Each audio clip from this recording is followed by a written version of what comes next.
Hey, Scott from aristocob.com here. And Seth from SethMarkwood.com. Together, along with you, the three of us, we are Markwood Men's Breakfast Club. Good morning, boy. Good morning, Homer. How are you doing? I'm doing very well. How are you? I am well as well.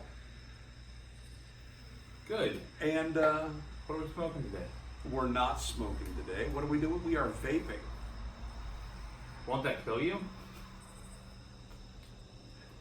Well, if Isn't that what's it killing? does, it's going to happen on camera. Isn't that what's killing all of the children?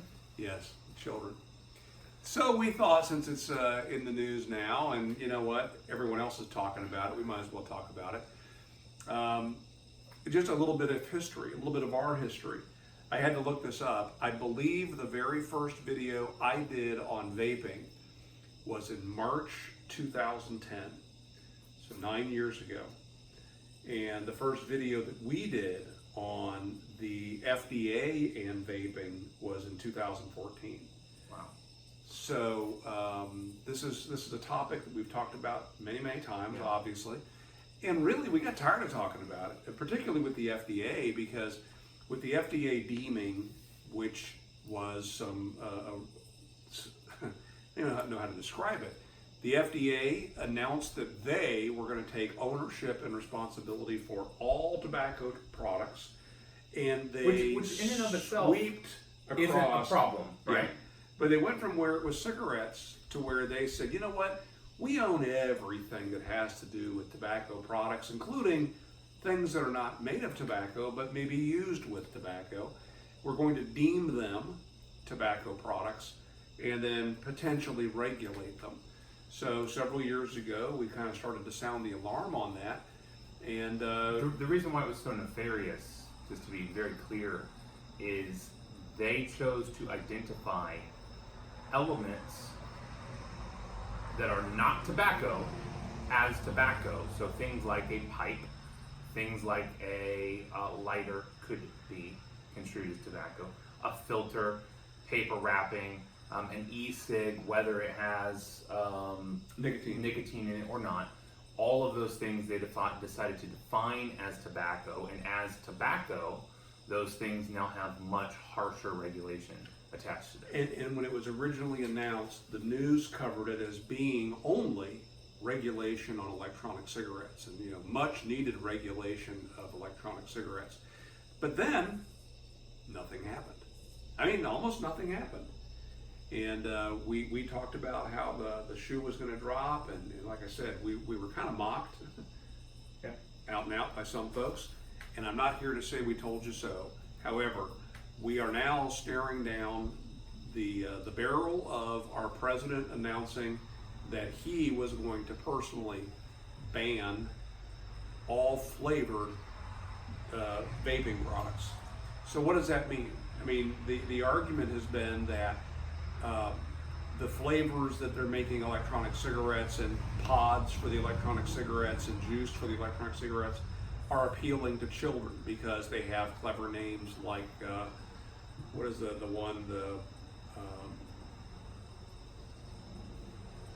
unicorn Yeah, well, unicorn rainbows or so something like that? there are several layers of stupidity involved here in this conversation. I mean, first, Juul is the number one enemy because they're the largest of this style electronic cigarette. Now, let's make sure we're using the same terminology. To start, we will discuss electronic cigarettes and vaping in connection to electronic cigarettes. Then we will talk about what everyone else is discussing and calling vaping in the news, because it's very different than electronic cigarettes. But but unfortunately, both are being grouped together. So electronic cigarettes have been around for 12 years. They use a simple technology. It is a battery and a wire that heats up. That heated wire vaporizes some liquid. Now that liquid is usually a combination of a flavoring, nicotine, propylene glycol, which is used in nebulizers and inhalers for people with asthma. It's been in a medical vaporized product for a long time. And vegetable glycerin, which is used in cosmetics and food coloring and as like a dessert enhancer. So these are all food grade things with the exception of the nicotine. Wait a second, with food grade things, we don't inhale. Correct. So they're being, well, I mean, kind of, we do. they're being eaten, and so there are still a number of things that are unknown about long-term potential effects, which is why most people that vape will tell, that most people that use electronic cigarettes will tell you that it is a harm reduction tool. That what we're doing is we're comparing the damage caused by this to the damage caused by cigarettes, and what we do know, and studies are confirming this, that the damage caused by cigarettes is anywhere between 500 and 1,000 times more damaging than any potential damage caused by electronic cigarettes. Nicotine has been found in lab rats to be non-addictive when separated from the combustibles found in cigarettes. There's all sorts of other stuff that's going into your body. At worst, we have the potential for those ingredients being combustible having some sort of long-term impact, or the one that I would actually be most concerned about but hasn't been an issue over the last 10 years is the metal coils potentially burning off over time, and you getting flakes of metal in your lungs and embedded in your lungs. Well, you know what? Quite a while ago, there was concern about cinnamon being used, and apparently cinnamon acts like a free radical or something in our bodies. That was a concern. And then there's some other popcorn lung, other ingredients that were causing popcorn lung. So that one right? is bogus. Yeah. There's been a whole bunch of bogus outrage. Popcorn lung is caused by a chemical called diacetyl. I might be pronouncing that wrong, but it got its name because it's used as a butter flavoring in artificial popcorn. People in a factory, there were Popcorn wasn't artificial. The flavoring, artificial butter yeah. flavoring. A number of people from that factory wound up with a lung condition. The dirty little secret is that even at its worst, even in its highest quantities in electronic cigarette juice as a flavorant, that chemical was still 100 times less prominent than in most cigarettes. And so there was this outrage and fear that vaping would lead to this popcorn lung, this lung condition. But the reality is, if this chemical had that effect, everybody who smoked would be 100 times more likely to end up with the same condition. So that's another bogus outrage. The other one is, you probably saw ads about ecigs containing antifreeze. Yeah, they do. Propylene glycol has a freezing point that is lower than the freezing point of water. It is one of the ingredients used in antifreeze because it has a lower freezing point. Alcohol is also an antifreeze. So if you drink a beer, you're drinking antifreeze. Okay. Watch out. So I think it's important for us to state what we're not here to say. That is, if you don't vape, I could care less. I am not here encouraging you to vape. If you're a smoker, I personally believe that it is a great alternative for somebody who is wanting to get off of cigarettes. I am a pipe smoker. I don't inhale pipe smoke, and therefore I don't inhale this. Right? Now, why do I do this? Well, there are occasions where I'm in a rental car or I'm in a hotel or I'm someplace where I can't smoke my pipe. It's been raining 4 straight days, and am I addicted to my pipe? No. There's weeks that pass where I don't smoke my pipe, but I want to. If I'm sitting alone in a room, I may want to smoke my pipe.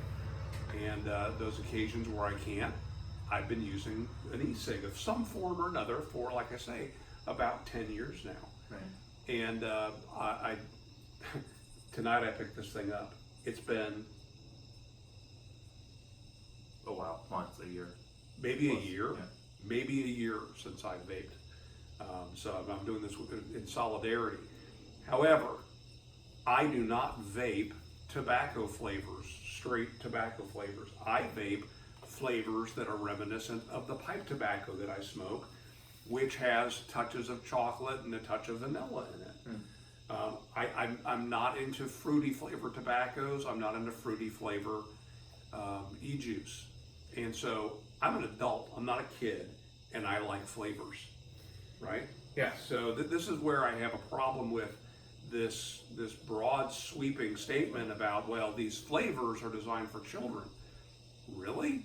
I mean, I'm drinking Diet Dr. Pepper right now. Why did I choose Diet Dr. Pepper over the Coke Zero? Or water. Or water? Because I was in the mood for Dr. Pepper, meaning the flavor of Dr. Pepper. Right. Is that somehow evil that the Dr. Pepper company has put a flavor that is appealing to me? That's right. I don't think so. Yeah, and so some of the logical inconsistencies, as we were saying earlier, Juul is the #1 brand. The flavors designed for children that they have, the one that I know of that is most childlike is like mint, right? The flavors for those aren't outrageous. They're not pushing out the outrageous candy flavors. Now, what I am vaping is a caramel pecan ice cream waffle flavor. It is very, very dessert in flavor. It tastes just like it. Some of my favorite flavors taste like Jolly Ranchers, real fruity and tart. Some of them taste like Cinnabon, and I'm an adult. Are you using that as cessation? Are you trying to get off of cigarettes? No, I've never smoked cigarettes ever. I don't smoke pipes. In fact, I do smoke pipes. The only time I smoke pipes is here with you, and so, but I enjoy the sensation. This I will use this in my car. We'll use this in my home. There is no lingering smell. The most it smells is a sweet flavor. So even when it is the vapor is in the air, it's non-offensive. And in my household anyway. And so for the last 10 years that we have vaped, it has been primarily as a piping, or for me a cigar alternative, that I could enjoy the sensation and still kiss my wife. It's not for a smoking aid. I use a very low nicotine level. You can get nicotine levels with all variety. You can have 0 nicotine. I use 3 milligrams, which is the lowest you can get, above 0 just about.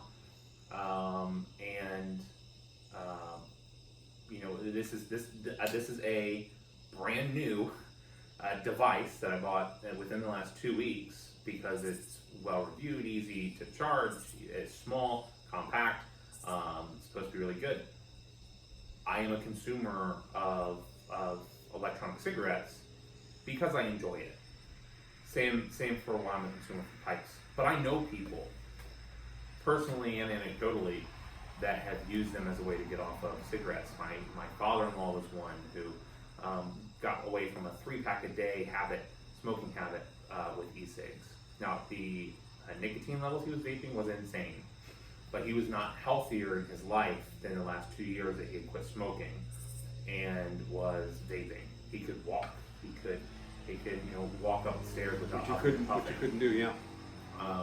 His health improved dramatically. So, what's our motivation for this video? Well, okay, so one of the motivations is to just bring awareness, talk about it because we've talked about vaping in the past. Another motivation for me, one of the reasons, and we decided to talk about this independently. One of the big things is there is now a wealth of poor information being pushed out right now.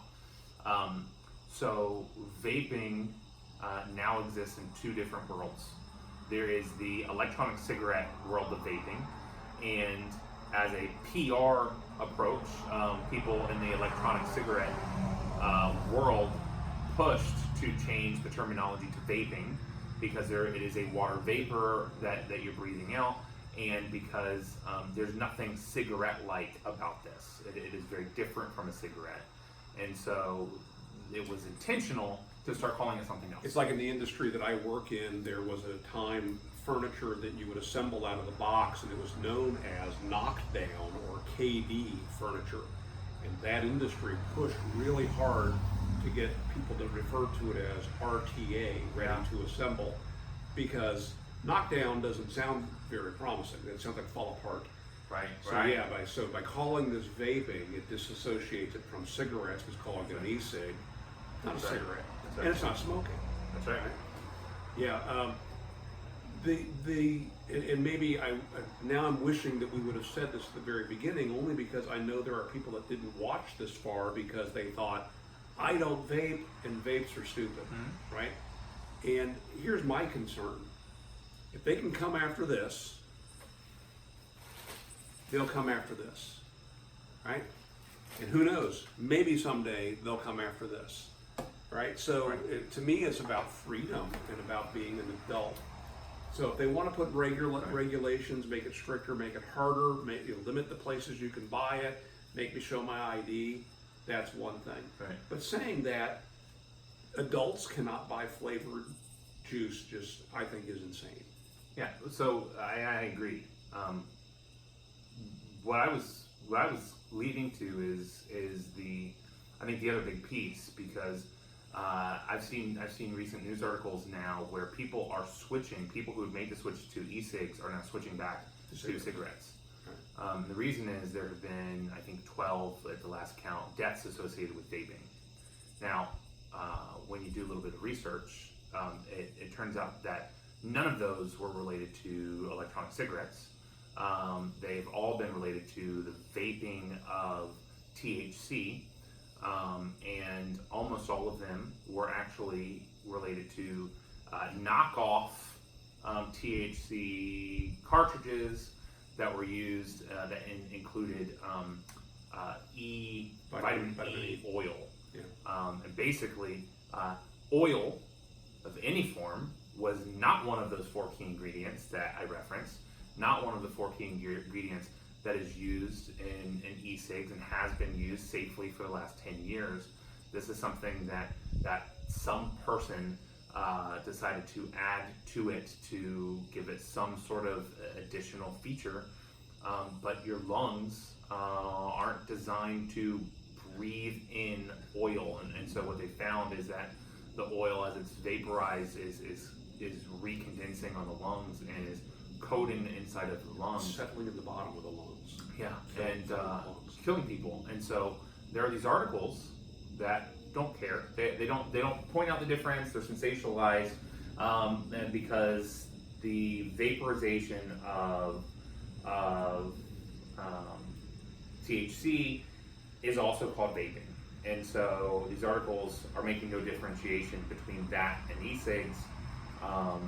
And so, there are people that now believe, many people believe that this is killing people suddenly. After years on the market, it's suddenly now running rampant and killing people. And unfortunately, there's not enough good information out there. It saddens me to see people that are turning away from something that could be a life-saving device from because of misinformation. So, that's a huge part of it, and that kind of swell up in the news is now pushing, well, if these are things are deadly, we definitely need to keep them out of the hands of children. And so the way we do that is by limiting the flavors, which is not the root of the problem to begin with. Several years ago, we even discussed the fact that some of these were exploding, and that was maiming people. Back then, we looked into it and found out that these were people that were modifying or building their own, and they were using lithium-ion batteries and charging them inappropriately. It's right. Like people are not going into their convenience store and buying a Juul and having them blow up. That's right. And also, Juul doesn't make all those crazy flavor. That's right. Pods. And even if that was happening with the battery thing, Samsung had exploding cell phones all over the place. I mean, how many people bought the what do they call them, the things you stand on, the hoverboards that exploded, right? Batteries can explode. You certainly don't want it close to your body when it happens, but that's not unique to electronic cigarettes. That's an electronics problem. A bunch of Teslas exploded in the early days. Remember that? Right. Why are you drinking that? That's a flavored drink. I think children are attracted to that. Yep, they are. They are, and they shouldn't be. So it would be a shame for this to go through to lose the ability to vape flavors. It is not going to be a surprise when the FDA deeming finally goes through. In fact, I think it was California recently kind of put it to them and said, "Hey, look, I think they shut down all vape shops, or they passed some legislation that basically is going to try to push and require the FDA to do something about their deeming. Say, hey, you're not enforcing this, you need to start enforcing it." And so, as for me, in the past we've talked about it's possible to make your own e-juice if it's important enough to you. For me, for now, probably I'm just going to go ahead and stock up and start cellaring the e-juice that I know I like, to hold on to it so that I have some laying around. Especially now that I've found a system that I really, really enjoy. What's that? This is the Caliburn. It's a pod system, so you buy the replacement pods, which has pros and cons. It can get expensive over time, but the little that I vape, it's not bad. And the flavor quality is great. It's got a good battery. And what I like about it is it is both a push button, so when you push the button it starts to heat the juice and vapor comes out, or it is, triggered by just puffing on it, so drawing on it. Sorry, I just blew some vapor your way. That's okay, it happens. Yeah, I'm really, really happy with it. It was like $35. With shipping. Can you refill them? Is that something? Yeah. So it is. This is. So yes. This is just like it's like a number of the pod systems now. So you pull the top off and you can fill it up with your own juice. But eventually the coil will run out and you replace the pod. But the pod is like $1.50, $2. It lasts for I don't know a few weeks or months depending on what your usage is. You can get bigger systems where you replace the actual coil. I have some of those. They leak. This hasn't leaked on me one time, which I'm happy with. And the flavor has just been outstanding on it. That's good. So I'm going to have to go buy some more waffle, ice cream, caramel juice. So this video is going to somehow get dinged by YouTube, depending upon how we title it and all that. Okay. Might get removed. And then eventually, if not sooner, it'll get removed.